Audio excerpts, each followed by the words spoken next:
everybody. Now, please do excuse the quality of the recording and the uploading, because this is all done on my phone. Editing, uploading, shabang. All getting done on my phone. Oh god. It is late. Do you know what? Most of my plans fell through. Most of my video plans fell through because it is a Drich day. So there's a nice little Scottish word for you non-Scots. Drich. Basically is just, I'm finding snacks on my bed. Basically just a really horrible day. But given what Mum did her video on, I thought I'd hop in a little bit, because power cuts are interesting.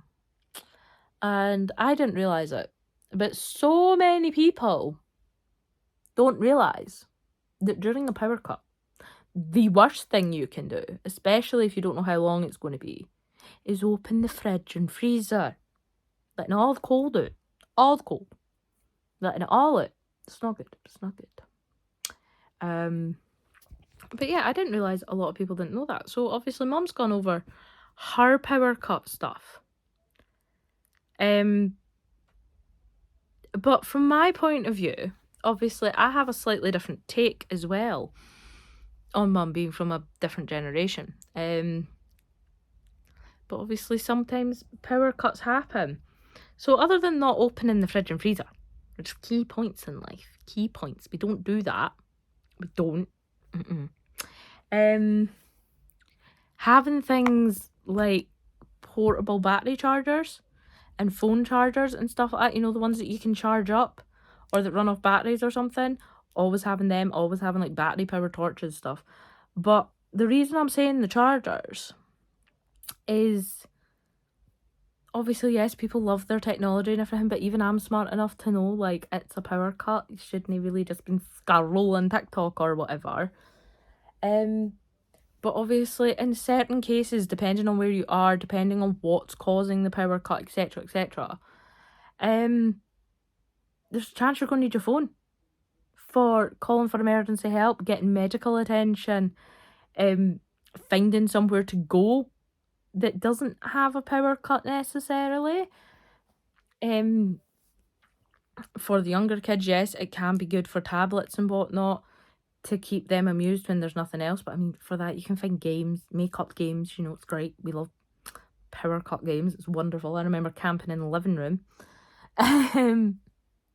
But yeah, there's having those, because of course it's good not just for like phones and tablets and laptops and stuff, but medical equipment. I know so many like care homes and stuff like that would forget to charge batteries, or that would need this battery powered portable charger thing to be able to charge the hoist or even use the hoist and stuff like that. Like, yes, I'm saying medical equipment, but it can be a variety of things that are actual necessities to you, like sleep apnea machines, heart monitors, stuff like that. Like, I know a few people that instead of buying like an actual heart monitor, they use their Apple Watch or their fitness watch or something to keep track. So having chargers for things like that when you've got conditions like that are obviously a big must. I was thinking of something else there. I'm going to keep swapping hands because this can get a bit sore. But yeah, having the backups of that, like having backups of things you don't think you need backups for, is one of the key things. Because to me, standard is obviously candles, battery powered torches, gas burning stoves. Well, we have a log burning stove now, but you know what I mean, you get the portable gas ones. So having that, making sure you got lots of blankets and stuff, getting everybody into one room, not opening the fridge and freezer, making sure you've got plenty of like tin stuff and whatnot to keep you going, and whatnot. But of course, a lot of the stuff for power cuts will depend on what's caused the power cut. So I distinctly remember, I'm pretty sure it was 2010. So we're going back 13 years now. Is that really 13 years ago? Do you know what? My Scottish people will know the Great Snow. Like, that came up to my... I am 5'3¾". Let's go with 5'4", right? And that snow came up to my bum. Like, my bum. People couldn't tell if I was standing or sitting. I'll actually need to ask Mum for the photos, because I'm sure Mum has the photos somewhere of me, like, standing sort of in the snow. It was bizarre. But we had, like, a 3, maybe even 7-day power cut here. Like, my neighbour across the road, she was actually, they stayed in their house. We offered them to come up to my gran and granddad's, because gran and granddad still had power. But then again, they were in, like, a very old house, so I'm pretty sure it was done differently as opposed to us who are in, like, a, 22, 23-year-old house. Okay, my granddad's house is, like, well, my gran and granddad's house was, like, hundreds of years old. Good.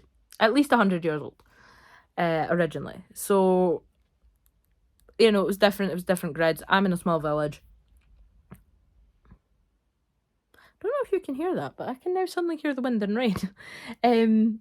But yeah, they were actually, in that case, opening your fridge or freezer isn't a problem. Because as my neighbours were doing, they were just going and sticking everything out the back door in the snow. So, you know, they camped in the one room with all the blankets, duvets, pillows, whole shebang, had all the candles going. All that, because it was cold. It was cold. And, like, there was none of this heat rises at the time because it was snow outside. It was just so cold. So it made sense to have candles be all in the one room and all of that. I mean, I lived my best life at my granddad's with all the power and playing in the snow and whatnot, so, you know, it was okay. Now, I've experienced a flood. It was very weird. To understand about where I live, right, I essentially live in a valley. So it's always been one of those things that if there's thunderstorms, straight past me. Everywhere else is getting snow. It's just wet for me we are essentially in a valley. Like, it really got to go some to get to us. Mostly thunderstorms. So when we had a flood, I was in a little bit of panic because, like, I'd never seen anything like it. I'd had, like, flooded areas, the big puddles and whatnot, but I actually had water coming halfway up my shins. That was exceptionally unusual. Part of me wants to say it was after the snow, but I don't think it was. I don't think it was actually near the snow at all.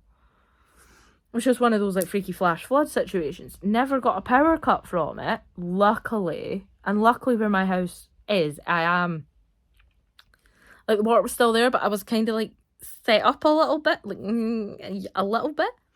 But it was enough that the inside of my house wasn't flooding. However, that's where my gran and granddad took the hit. Because we were having to get bags of sand. Like, if your area's prone to flooding, this is stuff you should probably remember as well. They had Baxe, which was wet and dry. So it could hoover up bits of water as well. But I remember we were having to get bags of sand and essentially divert the water round the house because it was coming in the French doors. When it stopped coming in the French doors, it was just going down the side of the house and coming in the side. And it was an experience. So, you know, if you're prone to flood, making sure you've got sandbags. And we had them on the inside and outside. You know, bottom floor, probably best to not have carpet. Get the lino, get the tile. It's probably still going to ruin the wood underneath. Maybe not tile, but with lino.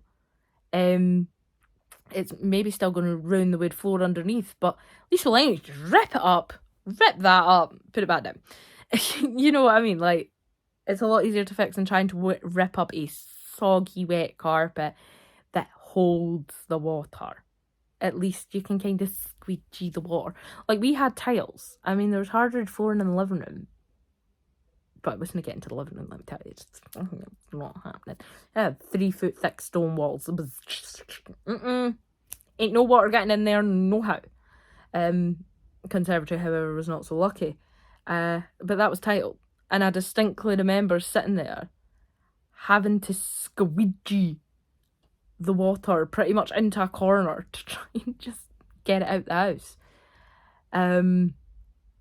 So yeah, having that. Obviously, hurricanes are a big thing in America. Anyway, I'm not gonna lie, we don't really have hurricanes here.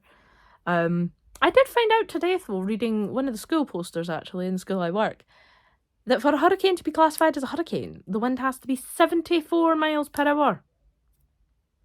Just getting those little factoids in for you there, people. But yeah, obviously, if you've got a hurricane... Now, I'm not going to lie. I do not know how to prepare for a hurricane. I've never experienced a hurricane. I wouldn't know how to prepare for a hurricane if you tried. Like, it's not really something that I can prepare for.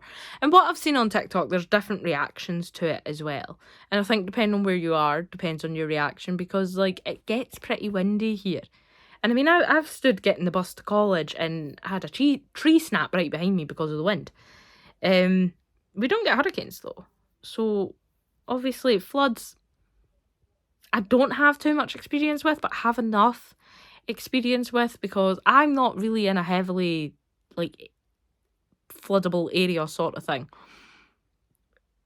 But I know it happens a lot in, like, the people that are on the waterfront in Dundee and some of the houses down by Tay and Perth, stuff like that. So, you know, there has been flooding. I mean, my mum works in insurance contracts, so I've seen the flooding. I kind of know sort of what to do and how to deal with it. So if I was in an area that was prone to flooding, then yeah, that is something I would more prepare for. I'm not really, thankfully. Please keep me like that.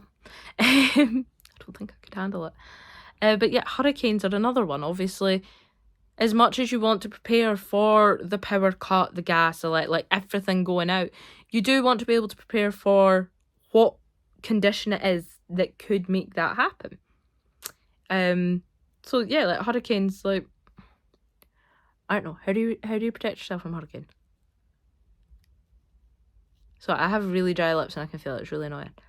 But yeah, I personally don't know how to do it. But like, obviously, make sure, as opposed to just making sure you got your power cut stuff, make sure you're prepared for the weather conditions as well, because it's all well and good having your gas burning stove, your blankies and all of that, you know, for the power cut, making sure you're all sorted, and then half your house gets blown away. It's not exactly much use then, is it? No. So making sure you've got things, like, to me, I don't know, hurricanes and tornadoes, I'm like, underground. Just got a cellar or something, just get you in there and make sure you're all stocked up. Do things like that.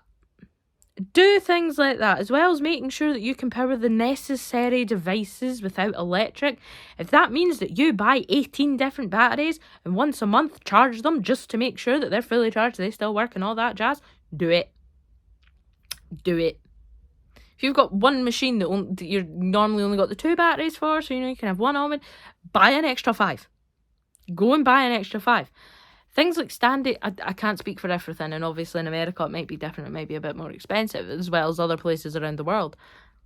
But I know for like stand-aids and hoists and stuff, you can actually go and buy batteries on their own.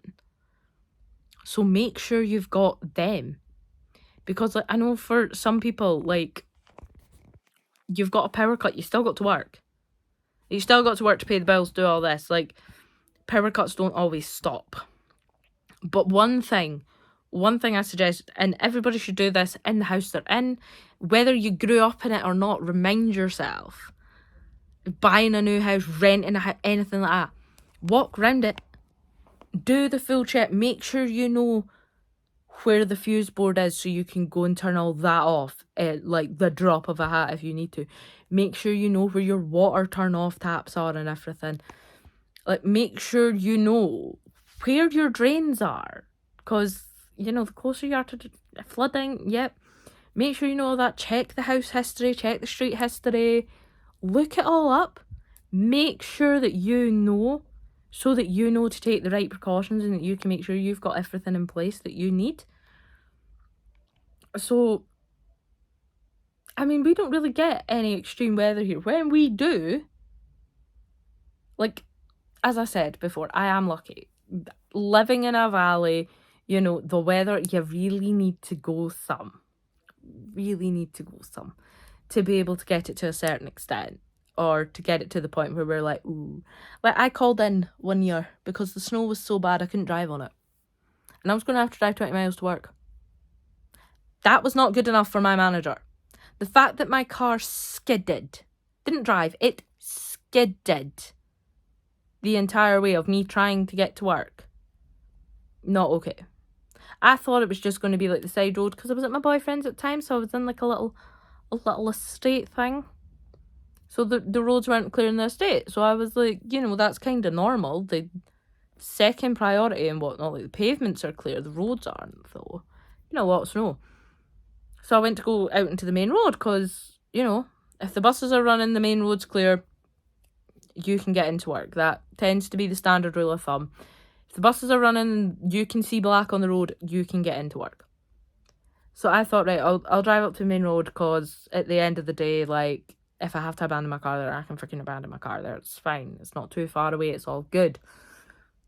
It was all snow, and it was compacted snow, and it was ice, and I was just skating about the place. And that wasn't good enough for my manager. No, that was not. So instead, she got the owner, who had a big massive truck with big massive snow tires, to come and pick me up. I live 20 miles away. There were people in that town that could have covered, but no. And don't get me wrong, I've seen people not drive because of floods. I've seen it all. I have seen it all here. And like, for most of it, I can navigate it. Like, big puddles in the road, fine. I've got this. Because we do have a lot of rain. We don't have a lot of flooding, particularly.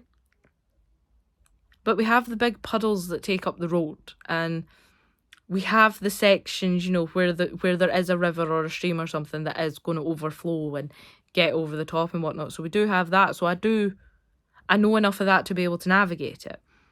We've had deep enough snow enough that, again, I know how to navigate it. I know how to deal with it. I know that I am not leaving the house unless I have to go to the shop. And when I do not care if I have to put all my shopping on a sled to bring it back. I am only leaving the house once. Like, all these people that panic buy before it happens, though, it's never really been something that I've done. Like, I'm not a panic buyer. I'm not going to sit there and load up with like 120 toilet rolls because it's going to snow next week. Like, no. I'll make sure I've got enough to get through. Because, as I said, I live in Scotland. It can snow. Chances are it's going to rain 3 days later and the snow's going to go. I just need to have enough to last 3 days. Think after 2010, though. I really do think after that really bad snow in 2010, people just start freaking out. Hear snow, they're like, oh my God, I need to buy everything. Gives me stress. But yeah, like, it sounds stupid, but when you have a power cut, toilet roll should be the least of your concern. That's just me. But personally, toilet roll should be the least of your concerns. But that was part of it, as much as I'm telling you all the fun stories. Making sure you've got the things that you're not thinking about. So, even just over the next week, sit and look at things that you use the most. Even things without electric.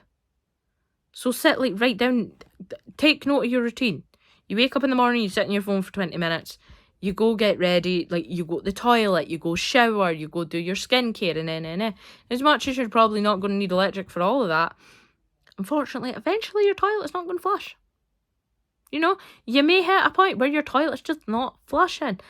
You have to turn the water up. Water's frozen. You maybe don't have light all the time. Got an electric shower, stuff like that. So sit and think about it. There's obviously the standards of making sure you've got spare clean clothes and making sure you've got water and candles and torches and all the other stuff I've gone over before. Like, making sure you've got all that. Yeah, that's great. But, it's not exactly going to... Well, it will help. But it's not exactly going to be... I don't really know how to word this because it is going to help. It is going to be useful. But, like, you're probably just going to get that bit upset if you realise, like, part of your day-to-day routine that you have done every single day religiously because of maybe muscle pain or something like that, is use this back massager or this massaging thing to help with your muscles or whatever. And then you've just completely forgot about it when the power goes out. Or something like that. So, making sure that you've got that prepared is a huge thing. Because even my natural go-to in power cuts is, I've got food that I can eat hot or cold. I've got a gas burning stove. I've got water. I've got an abundance of batteries. I've got an abundance of candles. I've got plenty clean clothes. I've got all the jumpers. I've got all the blankies. I know where everything is. It's only secondary that my brain goes, oh, landline won't work with no power. Better make sure that I've got my phone on battery saving mode, but I've also got a portable battery in case something happens and I need to call someone. Now, this is key thing here. Turning your phone off and on all the time is going to use more battery than just leaving it on battery save mode. I mean, if you know that you're going to turn your phone off and you're not going to turn it back on unless you need it, fine, go for it. That will save power. But if you're going to be on your phone a lot for whatever reason, whether it's, trying to find somewhere to go, making sure people are safe, some diabetics, you actually get your glucose monitor and insulin pump and everything that sends alerts to your phone and stuff, so you need your phone, you need to make sure that's charged. Stuff like that. That's even my secondary thought. So it's things like that, and it was only when I was thinking about it that there was like a few things that I was sort of sitting and I was like, I don't know how I'd cope if I couldn't do that.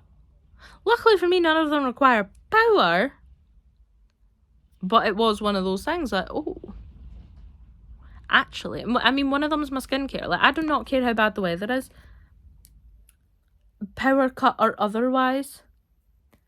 My cracked lips, I'm still going to want to put my lip balm on. My skin gets flaky and dry and tight and breaks and hurts. So, especially in winter. Not so much in summer, to be fair. That is mostly because I sweat like a demon. But in winter, my skin cracks and it becomes physically sore.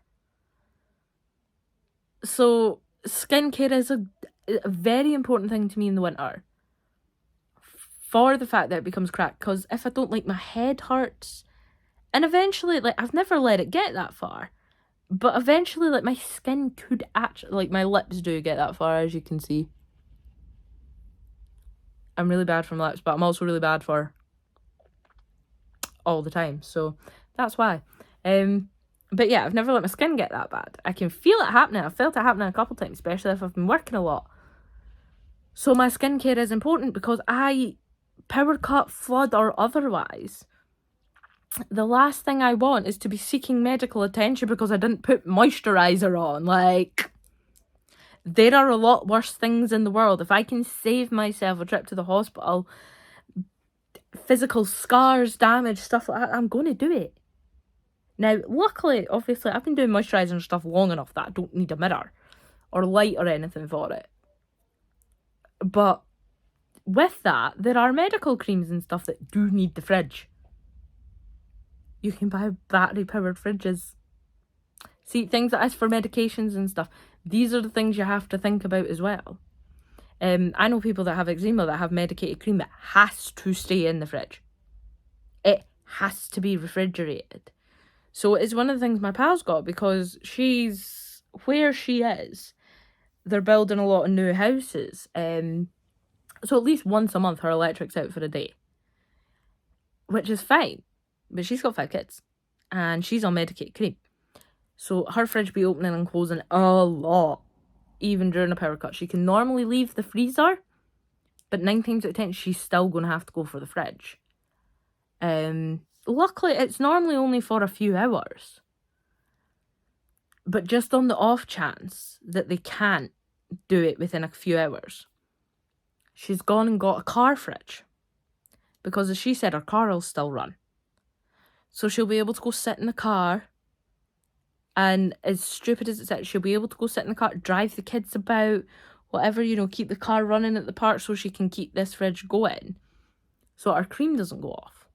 You know, it's things like that. And that's the things you need to watch for, because it's not very good if you've got medicated cream and you live in, I don't know, Florida, Arizona, the hot places. I'm going with Florida. I know Florida's quite hot all the time. But you know what I mean? If you live in hot places all the time, cream's going to go off. That stuff's going to go off.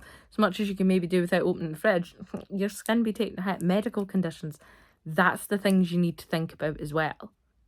So getting stuff like that is always smart. And just remembering what causes your power cuts. What is going to be, not even just power cuts, but what is going to be your natural disaster that you need to prepare for. Because for some people it's hurricanes, tornadoes, flooding, insane snowstorms, sandstorms, earthquakes, you know, stuff like that. You need to make sure that you are prepared for whatever. Now, if you're in an earthquake zone or something like that where you are maybe going to get noticed, well, you don't always get noticed with an earthquake. But if you're in an area where you're going to get noticed for being able to go, make sure you've already got half your car packed. You know, it should only be like maybe one bag of necessities you're grabbing because you know for a fact you've got like a week's worth of clothes, a week's worth of canned foods, like enough blankets and jumpers for everybody. You've got 2 weeks worth of water, stuff like that. Like, you know, you've already got that in the car. So all you need to do is grab your phone, grab your meds, grab a stuffed animal, get in the car, let's go. Like, be that prepared. Make sure you're prepared. Make sure you know what you're going to suffer with. What is your natural disaster? Make sure you've got a game plan as well. Like, I know if there is a natural disaster and I end up in one of those, like, I don't want to say a refugee camp, but one of those camps that's like safety camps to get everybody out. Yeah. 1 o'clock. Right at the very back, 1 o'clock is where I meet my mummy. That way. And that's something that we know. That is just natural instinct. And I will fight anybody and everybody on it. I will walk to the furthest back point I can at 1 o'clock. I will stand at the main entrance. I will go that way and I will keep walking that way as far as I can to get to the back. I don't care if I'm in a bright red tent out there by myself, all in lonesomes, away from everybody. Like, I'll have knives, I'll have weapons, I'll be fine, I'll fight you. But I know that I'm meeting my mum there. So I don't care if I'm bringing everybody I know and my mum brings everybody she knows. That's where we're going to be. So make sure you have the plan. Make sure you know what you're doing. Like, have the game plans for it. Granted, one of ours is changed now because our plan was originally to go to my gran and granddad's. Now, to be fair, I think we're coming here. I'm not sure. But we have the plans. I know where to hit first. I know exactly where I'm going first. I know it all. And that's the sort of plans you need to have. Safe words. You need to know where to meet. You need to make sure you're packed and sorted for everything. Every little thing. You need to make sure you've got it all. So, yeah. So, as much as this is a long video, I hope you enjoyed. I hope it wasn't too boring. Hopefully, I'll be able to get one of my original planned videos tomorrow, but judging by the weather, that's not happening.